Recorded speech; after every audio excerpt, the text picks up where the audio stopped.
The Eurobodalla Shire Council has approved a new master plan for Browlee's Captain Aldry Park with plans for $3.4 million worth of developments.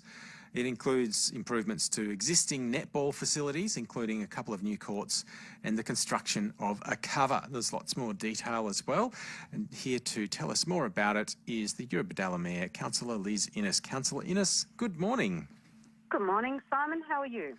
Very well. Thanks for joining us once again. So it looks like Browlee is going to become a bit of a netball hub. Yes, well, look, the plan is, and, you know, it's been a really great example, Simon, of a collab between our local community out there at Browlee and Council. And, you know, people that get the plan and have a good look at it, I think it's ticked a whole lot of boxes out there for that community. But yes, look, it is setting itself up for a regional netball facility, which is pretty incredible. And as you said, the current 6 bitumen netball courts are going to be replaced by 8 synthetic courts out there. There's already about $353,000 that we've already been able to secure for an upgrade of the amenities building out there. But the really good news, I think, as far as the community are out there is when we first went out to the community to start talking about the master plan and what that might look like, there was an area of bushland that had been identified as potentially being able to be brought into the sporting complex and, you know, used in that area for a sporting outcome. But the community said to us very clearly that they really, if they could avoid that scenario and if they could retain and hang on to that precious bit of forested area out there, that they'd really like to see us try and achieve that. And at the time, you know, I went out to one of the meetings that they held locally, and I suggested to them to start talking to the local schools in that area and see if we could work out a way going forward to still accommodate for expansion and more sporting activities on some of their fields, and therefore be able to hopefully retain that bushland and utilise it in a different way. So that's been able to be done through this master plan. They're going to hold on to it. They're going to put some beautiful walkways through it. And it opens it up then to be not only for the local residents out there to enjoy that beautiful bushland setting, but also maybe for the schools to use it for environmental studies and that type of thing, which is a great outcome. So will any of that bushland need to be cleared? Look, I think there is a small part of it, Simon. I'm not really across that detail. But no, I don't think, you know, I think there may be 1 or 2 trees, but not in that area. But I haven't got that exact detail in front of me. But, you know, nonetheless, there's a beautiful big section that's going to be retained. So it's a great outcome. And so this is the Bangalay sand forest that people are mostly concerned about. That's exactly right. And, you know, look, going back some years ago, there's also that whole area from the Browlee village all the way through to the airport there. And those that know that area, it's a beautiful area right on the beach. And that has been set aside for, you know, biodiversity certification system. And that will retain that for future generations. So, look, it's a good outcome for those out at Browlee. We know that Browlee has been identified for many years as an area for future urban expansion. I mean, there's been no secret about that. But, you know, these things are looking at some of the things that we really do preserve want to preserve as a community. And I think that it's about getting that balance right. And this is, like I said, it's a great outcome. And you referred to hundreds of thousands of dollars of state government funding already. In that $3.4 million plan for the park, how much of that is secured? Do you need to, I guess, secure most of it still? Yes, that's right. So, you know, look, we'll be, and, you know, Council, as you can see in the last year, you know, we've secured some incredible grant funding.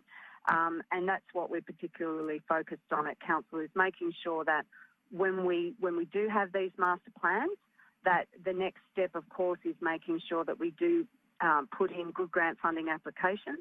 And as I said, Council has been really successful in the last few years in securing that, because we have put out good plans and we have put out good business cases around those. So, you know, I'll look forward to making sure that we deliver out there at Captain Aldry Park. And Councillor Innes, with all the hassle and headache that the grey-headed flying foxes caused in great numbers a couple of years ago, there's been a lot of work going on to work out a plan for next time they decide to nestle in the Eurobodalla and in town. Tell me about the flying fox management plan. Look, Simon, there has been a massive amount of work going to this, and going back to those couple of years ago, that was really a dreadful, dreadful situation for the residents in Bateman's Bay. So what we've been really clear with this plan is that there will be effectively trigger points. So when we hit certain stages, our community will clearly know what actions that we will be taking. So they're all outlined in this master plan. I'd encourage people to get out and have a good look at it. Unfortunately, Simon, like with most things, until it's really impacting us, most people don't take a lot of care or notice. But I'd say to people, please be vigilant. Make sure that if you do see camps setting up, that you contact council and make us aware of that so that we can start to ensure that, we keep a good eye on it. So, I'd say to people, please stay engaged. We never, ever want to have that scenario again where we effectively have, 100, maybe 200,000 flying foxes right in the centre of any town. But this plan sort of gives us a clear roadmap to what actions we're going to take. So I say get out there and have a good look at it. The other thing that really is interesting, Simon, is there's some serious work that both at a national level and state level and local government level that we as a holistic community need to look at. Now, we need to look at some of the things and the research that we need to continue to do around flying foxes.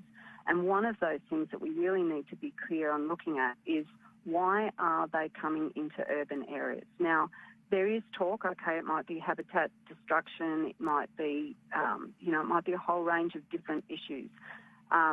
But we need to do some serious research around that. The other thing that we really would like to see some research done is the health impacts. Now, we were told when we went through what we went through a couple of years ago that, there wasn't any evidence that the impacts or the health impacts that we were being reported to council, that there wasn't any connection to the flying foxes. But, anecdotally, we were hearing from members of our community that they were suffering. So we'd like to see a bit more research around that as well. And who's the onus on to do that, do you think? Look, I think the onus would have to be on the health department to do that.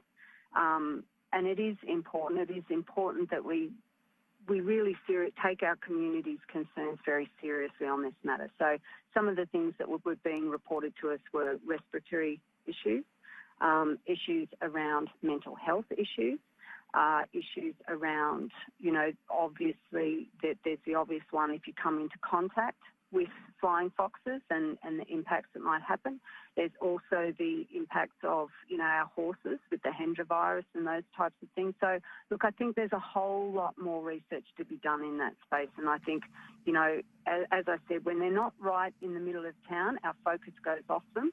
But it's important for all of us as a community, like I said, local, state and federal, to make sure that we get on the front foot and that we get as much knowledge as we can around flying foxes, because whether we like it or not, they will come back. And it's important that we are armed with a good master plan, a good plan going forward to how we're going to manage that, but also that we are getting that research done at the same time. And from a threatened and sensitive species to an invasive species, which Council has been trying to get rid of for, a decade now, the Indian miners. How much success has there been over the past 9 years when you started handing out traps to humanely catch the miners? I think it has been, pretty successful, Simon. I mean, I was thinking about this the other day, and when I was driving through Bateman's Bay, for example, I can't remember the last time I saw miner birds, which, that's a good thing. It's not until you're really seeing them everywhere that our focus is sharpened.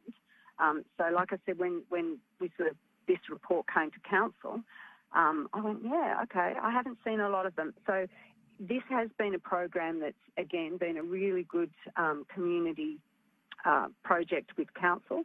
And the enthusiasm and the way that our local community has really adopted this and run with it is inspiring. It's nothing short of inspiring. And, it does show how in touch with, what's going on in the natural environment our community is down here in Eurobodalla.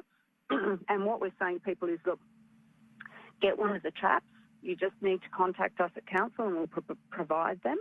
But also what you can do is ensure that, minor birds, we know that they like nesting in eaves and in roofs.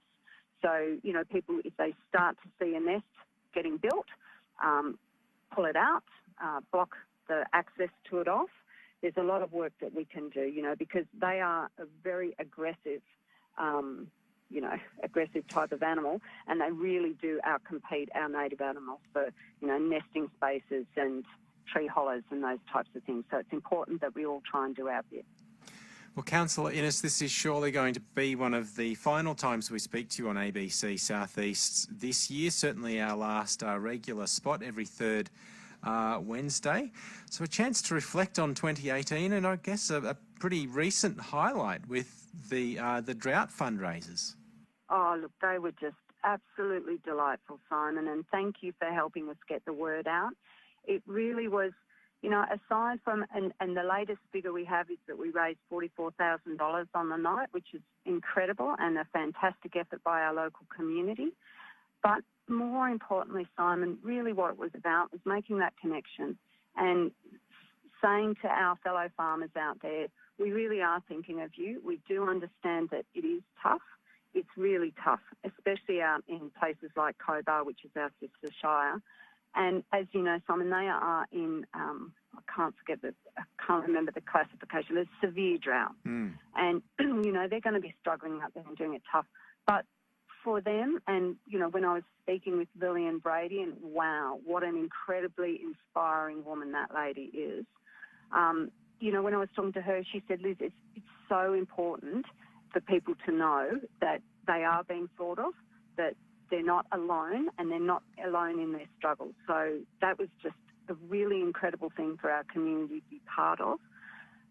But as I reflect back on the whole year, Simon, it has been an incredible year here in Eurobodalla. There have been some amazing things going on, and I'm so very, very proud of the effort that our community has put into, all of the strategic planning that has taken place, all of the wonderful things that are going to come online. I mean, we've got things like our Mackay Park, which is a $51 million arts and aquatics facility. And, I got to see a brief yesterday with my fellow councillors. We got presented with some of the options around architecture there, and that will go out to the community in the not too distant future for them to have a look at. It's so exciting. There's so many exciting things going on. But I say to our community coming up to Christmas, look, make sure you let those that you love know that you love them. If you can, wherever you can, please try and support your local businesses and shop local. And please take care on the roads. And the other little message I'd like to send out is I know it's tough when we see this massive influx of our visitors come into our region, but they really are the financial lifeblood. And I know it's tough when you're standing in a supermarket queue or you're trying to get a car parked, but, please put the smile on your face, say good day to people and show them just why this place is so very, very special. Yes, always. Good to remember to smile. Councillor Liz Innes, great to talk to you again. Thank you very much and all the best for the season. Have a great Christmas and a great summer, Simon, and thank you very much. And to you too, and Councillor Liz Innes joining us this morning with those wishes for the season and an update on the Captain Oldry Park project. We might see if she's around over summer if we need to catch up on any other issues.